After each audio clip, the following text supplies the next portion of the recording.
ನಾನು ಚಿಕ್ಕವಳಾಗಿದ್ದಾಗ ನಮ್ಮ ಅಪ್ಪ ಅಮ್ಮ ಅಪ್ಪನಿಗೆ ಒಳ್ಳೆ ಜಾಬ್ ಸಿಕ್ಕಿದೆ ಅಂತ ಬ್ಯಾಂಗ್ಳೂರು ಸಿಟಿಗೆ ಹೋದ್ವಿ. ನನಗೆ ಆಗ 13 ವಯಸ್ಸಾಗಿತ್ತು.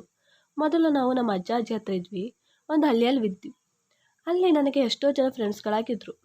ಆದರೆ ಇಲ್ಲಿ ಸಿಟಿಲಿ ಒಂದು ಫ್ಲ್ಯಾಟ್ನಲ್ಲಿ ಇದ್ದಿದ್ದು ಅಲ್ಲಿ ನನಗೆ ತುಂಬ ಬೋರ್ ಆಗ್ತಿತ್ತು. ಏಕೆಂದರೆ ಹಳ್ಳಿಯಲ್ಲಿ ಬೀದಿ ಬೀದಿಗಳಲ್ಲಿ ಆಟ ಆಡ್ತಾ ಇದ್ವಿ. ಆದರೆ ಇಲ್ಲಿ ಫ್ಲ್ಯಾಟ್ನಲ್ಲಿ ಒಂದು ರೂಮಲ್ಲಿ ಕೂಡಾಗ್ದಂಗೆ ಇತ್ತು. ಮತ್ತು ಬೋರ್ ಆದಾಗ ಹೊರಗಡೆ ಕಾಂಪೌಂಡ್ ಹತ್ರ ನಿಲ್ಕೊಳ್ತಿದ್ದೆ.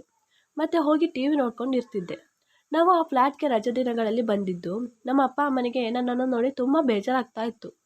ನಮ್ಮ ಅಪ್ಪ ಅಮ್ಮನಿಗೆ ನಾನೊಬ್ಬಳೇ ಮಗಳಾಗಿದ್ದೆ. ನಾನು ಹೀಗೆ ಒಂದಿನ ಆಚೆ ನಿಂತಿದ್ದೆ.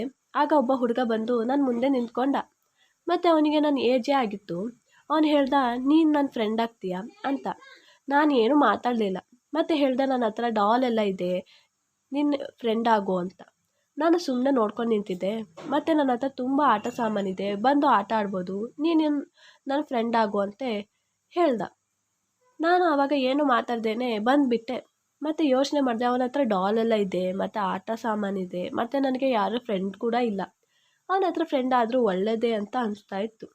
ಹಾಗೆ ಮಾರನೇ ದಿನ ಸಂಜೆ ಹೊತ್ತು ಹೋಗಿ ಅಲ್ಲಕ್ಕಾಗ್ತಾ ಇದ್ದೆ. ಮತ್ತು ಅವನ ಫ್ಲ್ಯಾಟ್ ಮುಂದ್ಗಡೆ ನೋಡ್ತಾ ಇದ್ದೆ. ಅವನ ಫ್ಲ್ಯಾಟ್ ಮುಚ್ಚಿತ್ತು. ನಾನು ಅಂದ್ಕೊಂಡೆ, ನೆನ್ನೆನೇ ಅವನ ಜೊತೆ ಫ್ರೆಂಡ್ಸ್ ಆಗಿದ್ದರೆ ಒಳ್ಳೆಯದೇ ಆಗ್ತಿತ್ತು ಅಂತ. ಅವನ ಜೊತೆ ಕೋಪ ಮಾಡಿಕೊಂಡು ಹೋಗಿರ್ಬೋದು ಅಂತ ಅಂದ್ಕೊಂಡೆ. ತಿರುಗಿ ನೋಡೋಷ್ಟರಲ್ಲಿ ಅವನಲ್ಲಿ ನಿಂತಿದ್ದ. ಮತ್ತು ನನ್ನೇ ನೋಡ್ತಿದ್ದ. ಏನು ನನ್ನೇ ಹುಡುಕ್ತಿದ್ದೀಯಾ ಅಂತ ಗೊತ್ತು ಅಂತ ಹೇಳ್ದ. ಅದಕ್ಕೆ ನಾನು ಹೇಳಿದೆ, ಹಾಗೇನಿಲ್ಲ, ನೀನು ನೆನ್ನೆ ಹೇಳಿದ್ದಲ್ಲ ನೀನು ನನ್ನ ಫ್ರೆಂಡ್ ಆಗೋ ಅಂತ, ಮತ್ತು ಅಷ್ಟು ರಿಕ್ವೆಸ್ಟ್ ಮಾಡಿದ್ದಲ್ಲ, ಅದಕ್ಕೆ ಫ್ರೆಂಡ್ ಆಗೋದಂತ ಬಂದೆ ಅಂತ ಹೇಳಿ ನಿರಂಜನ್ನ ನಾನು ಫ್ರೆಂಡ್ ಆದ್ವಿ. ಮತ್ತು ಅವನು ನನ್ನ ಮನೆಗೆ ಬರ್ತಿದ್ದ ಆಟ ಆಡಿಕೊಂಡು. ಮತ್ತು ಅವನು ಡಾಲ್ ಎಲ್ಲ ತರ್ತಾ ಇದ್ದ. ಆ ಡಾಲ್ ನೋಡಿದ್ರೆ ಹೆದರಿಕೆ ಆಗಬೇಕು ಆ ಥರ ಇರ್ತಿತ್ತು. ಹೇಗೆ ಅಂದರೆ ಅದು ಫುಲ್ ಹರಿದಿತ್ತು ಮತ್ತು ಗಾಯಗಳಾಗಿರುವ ಹಾಗೆ ಗುರುತುಗಳಿರ್ತಿತ್ತು. ನಾನು ನಿರಂಜನ್ ಹತ್ರ, ನಿನ್ನ ಗೊಂಬೆಗಳು ಯಾಕೆ ಹೀಗಿವೆ, ಯಾಕೆ ಹೀಗೆ ಮಡಗ್ತೀಯಾ ಅಂತ ಕೇಳಿದ್ದಕ್ಕೆ, ಇದು ನಾನಲ್ಲ, ನಮ್ಮ ಅಪ್ಪ ಮಾಡಿರೋದು ಅಂತ ಹೇಳ್ತಿದ್ದ. ನಾನು ಸುಮ್ಮನೆ ಆಗ್ತಿದ್ದೆ.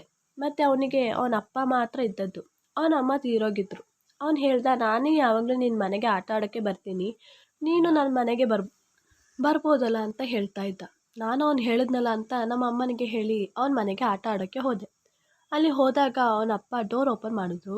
ಮತ್ತು ನಾನು ಕೇಳಿದೆ, ನಿರಂಜನ್ ಎಲ್ಲಿ ಅಂತ. ಅದಕ್ಕೆ ಅವರು ಒಳಗಿದ್ದಾನೆ ಅಂತ ಹೇಳಿ ನಿರಂಜನ್ನ ಕೂಗಿದ್ರು. ನಿರಂಜನ್ ಬಂದ. ಮತ್ತು ಬಾ ಒಳಗಡೆ ಅಂತ ಹೇಳಿ ಕೂಗ್ದ. ನಾನು ಹೋದೆ. ಆಗ ಅವನಪ್ಪ ಇದ್ಯಾರು ಅಂತ ಕೇಳಿದ್ರು. ಅದಕ್ಕೆ ಅವನು ನನ್ನ ಫ್ರೆಂಡ್ ಅಪ್ಪ, ನಮ್ಮ ಮನೆ ಮುಂದ್ಗಡೆನೇ ಇರೋದು, ಅದು ಅಲ್ಲದೆ ನನ್ನ ಸ್ಕೂಲ್ಗೆ ಅಡ್ಮಿಷನ್ ಆಗಿದ್ದಾಳೆ, ನನ್ನ ಕ್ಲಾಸ್ಮೇಟ್ ಕೂಡ ಅಂತ ಹೇಳ್ದ. ಆಗ ಅವನು ಅಪ್ಪ ನನ್ನನ್ನು ಗುರಾಯಿಸಿ ನೋಡ್ತಾ ಇದ್ರು. ಮತ್ತು ನಾವಿಬ್ಬರು ಆಟ ಆಡ್ತಾ ಇದ್ವಿ. ಸ್ವಲ್ಪ ಹೊತ್ತು ಆದಮೇಲೆ ಅವನಪ್ಪ ಚಾಕ್ಲೇಟ್ ತಂದಿದ್ರು. ಮತ್ತು ನನ್ನನ್ನು ಕೂಗಿ ಚಾಕ್ಲೇಟ್ ಕೊಟ್ಟರು ಕೈಗೆ. ನಾನು ಈಸ್ಕೊಂಡೆ. ಮತ್ತು ನಿರಂಜನ್ಗೆ ಇನ್ನೊಂದು ಚಾಕ್ಲೇಟ್ ಕೊಟ್ಟರು. ಅವನು ಈಸ್ಕೊಂಡು ಹೋಗಿ ಇನ್ನೊಂದು ಚೇರ್ನಲ್ಲಿ ಕೂತ್ಕೊಂಡು ತಿಂತಾ ಇದ್ದ. ನಾನು ಅಲ್ಲೇ ಹೋಗಿ ತಿನ್ನೋದಾ ಅಂತ ಹೋಗ್ತಾ ಇದ್ದೆ. ಅಷ್ಟರಲ್ಲಿ ಅವನಪ್ಪ ನನ್ನನ್ನು ನೆಳೆದು ಅವ್ರ ಮಡಿಯಲ್ಲಿ ಕುಣಿಸ್ಕೊಂಡು, ನಾನು ಬಿಡಿ ಅಂಕಲ್ ಅಂತ ಹೇಳಿದೆ, ಆದರೂ ಬಿಡಲಿಲ್ಲ. ಮತ್ತು ಹೇಳಿದ್ರು, ನೀನು ಯಾಕೆ ಭಯ ಪಡ್ತೀಯ, ನಾನು ನಿನ್ನ ಅಪ್ಪನ ಥರ, ನಾನು ನಿರಂಜನ್ ಹೇಗೆ ಕುಣಿಸ್ಕೊಂಡು ತಿನ್ನಿಸೋದು ಚಾಕ್ಲೇಟ್ನ ಅಂತ ಹೇಳಿದ್ರು. ಆಗ ನಿರಂಜನ್ ಹೇಳ್ದ, ಹ್ಞೂ ಕಣೆ, ನನ್ನನ್ನು ಹೀಗೆ ಅಪ್ಪ ತಿನ್ನಿಸೋದು ಅಂತ ಹೇಳ್ದ. ನಾನು ಆಯ್ತಾ ಅಂತ ಕೂತ್ಕೊಂಡು ತಿಂತಾ ಇದ್ದೆ. ಆಗ ಅವನಪ್ಪ ನಾನು ಸೊಂಟ ಹಿಡಿಯೋದು ಮತ್ತು ಮೈಗೆಲ್ಲ ಕೈ ಹಾಕೋದು ಮಾಡ್ತಾಯಿದ್ರು. ನಾನು ಆಯಿತು ಬಿಡಿಯೋ ಅಂಕಲ್ ಅಂತ ನಾನು ಅಲ್ಲಿಂದ ನಿರಂಜನ್ಗೆ ಹೇಳಿ ಬಂದುಬಿಟ್ಟೆ. ಮಾರನೇ ದಿನ ನಿರಂಜನ್ ಬಂದ. ಮತ್ತು ಬಾರೆ ನನ್ನ ಮನೆಗೆ ಅಂತ ಕೂಗ್ದ. ಆಗ ನಾನು ಬರಲ್ಲ ಅಂತ ಹೇಳಿದೆ. ನೀನು ಇಲ್ಲೇ ಆಟ ಆಡು ಅಂತ ಹೇಳಿದೆ. ನನಗೆ ಅಲ್ಲಿ ಹೋಗಲು ಇಷ್ಟ ಇರಲಿಲ್ಲ. ಮತ್ತು ಅವನು ಹೋದವನು 2 ದಿನ ಬರಲೇ ಇಲ್ಲ. ಆಗ ಅಮ್ಮ ಕೇಳಿದ್ರು, ಯಾಕೆ ನಿರಂಜನ್ ಬಂದಿಲ್ಲ, ನಿಮ್ಮಿಬ್ಬರಿಗೆ ಜಗಳ ಆಗಿದೆಯಾ ಅಂತ ಕೇಳಿದ್ರು. ಅದಕ್ಕೆ ನಾನು ಹೇಳಿದೆ, ಇಲ್ಲ ಅಮ್ಮ ಅಂತ ಹೇಳಿದೆ. ಅದಕ್ಕೆ ಅಮ್ಮ ಏನು ಅಂತ ನೋಡ್ಕೊಬಾ ಅಂತ ಹೇಳಿದ್ರು. ನಾನು ಹೇಳಿದೆ, ಇಲ್ಲ ನಾನು ಹೋಗಲ್ಲ ಅಂತ ಹೇಳಿದೆ. ಮತ್ತು ನನಗೆ ಅಮ್ಮನ ಹತ್ರ ಸರಿಯಾಗಿ ಹೇಳೋಕ್ಕೆ ಬರ್ತಾ ಇರಲಿಲ್ಲ. ಹೋಗಲ್ಲ ಅಂತ ಹೇಳಿದೆ ಅಷ್ಟೇ.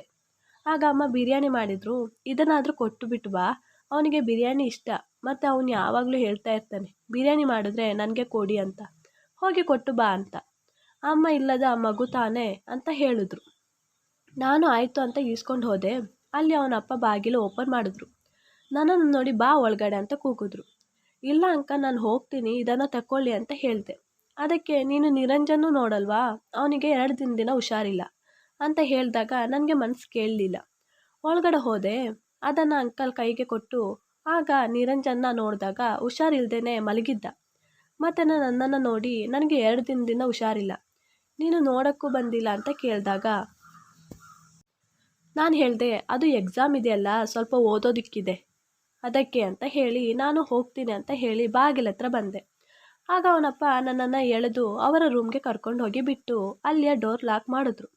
ಮತ್ತು ನಾನು ಬಿಡಿ ಅಂಕಲ್, ನಾನು ಹೋಗಬೇಕು ಅಂತ ಹೇಳಿದ್ದಕ್ಕೆ ಎಲ್ಲಿಗೆ ಹೋಗ್ತೀಯ ಅಂತ ಹೇಳಿ ಅಲ್ಲಿಯ ಬೆಡ್ಡಿಗೆ ನನ್ನನ್ನು ತಳ್ಳಿದ್ರು. ಮತ್ತು ನಾನು ಎಷ್ಟೇ ಕೂಗಿದ್ರೂ ಕಿರುಚಾಡಿದ್ರೂ ಬಿಡಲಿಲ್ಲ. ನಾನು ಬಾಯಿಗೆ ಬಟ್ಟೆ ಹಾಕಿದ್ರು ಮತ್ತು ನನ್ನ ಬಟ್ಟೆ ಎಲ್ಲ ತೆಗೆದು ಮತ್ತೆ ಆದಮೇಲೆ ಇಲ್ಲಿ ಇದೆಲ್ಲ ಆಗಿದ್ದನ್ನು ಯಾರ ಹತ್ರನಾದರೂ ಹೇಳಿದ್ರೆ ನಿನ್ನನ್ನು ಸಾಯಿಸ್ಬಿಡ್ತೀನಿ ಅಂತ ಕೋಪದಿಂದ ಹೇಳಿದ್ರು.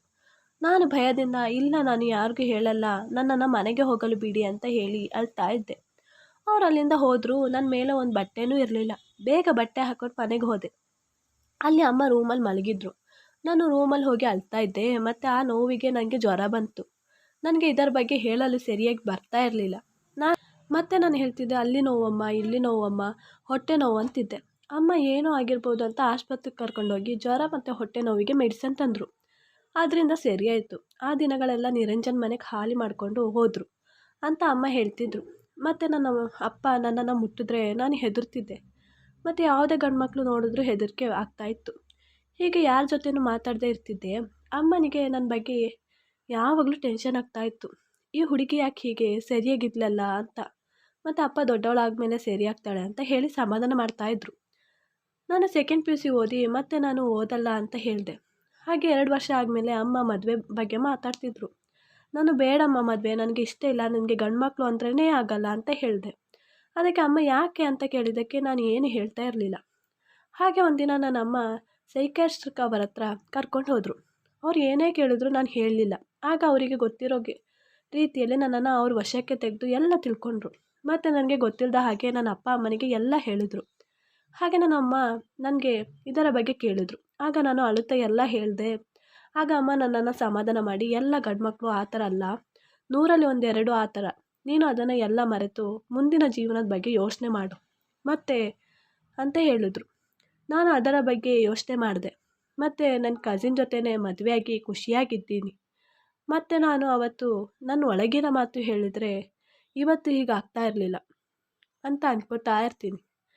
ಈ ವಿಡಿಯೋ ಇಷ್ಟವಾದಲ್ಲಿ ಪ್ಲೀಸ್ ಲೈಕ್ ಆ್ಯಂಡ್ ಸಬ್ಸ್ಕ್ರೈಬ್ ಮಾಡಿ.